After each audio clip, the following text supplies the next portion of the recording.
you don't get over loss.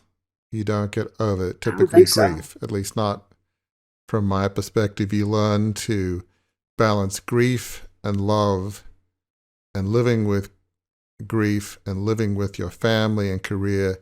It's all different strands in the same stream, if you Yep, will. It's just part of life. There will be things that trigger you, whether it's, in my absolutely. case, a loss of a family business, a loss of my dad, loss of my mother. There will be things that come up, and it could be, simple as, I remember years ago.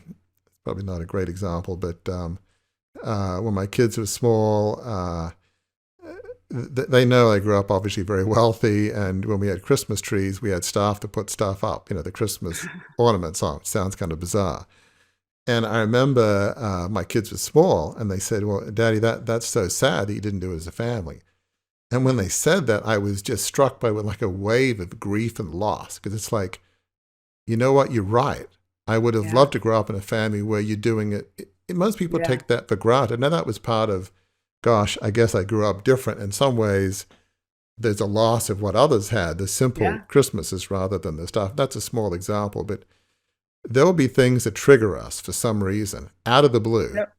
And that's just part of life. And what you're saying, and I want listeners to hear this, don't expect to get over loss. You might learn to No. live with it better. I don't know, but you learn to Yeah. live with it.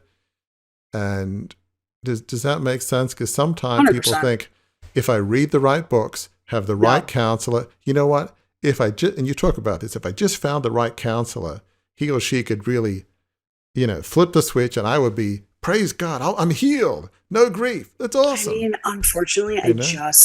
I just don't think that's how, I'm almost 15 years into my journey, following the loss of my mom. And the research that I looked at about like not just how grief impacts your brain, but also how love imprints on your brain.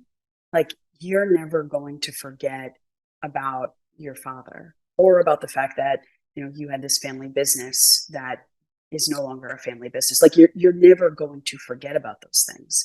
And because they stay stored and because you're never going to forget, there are always going to be moments, some joyful, some painful, that trigger you.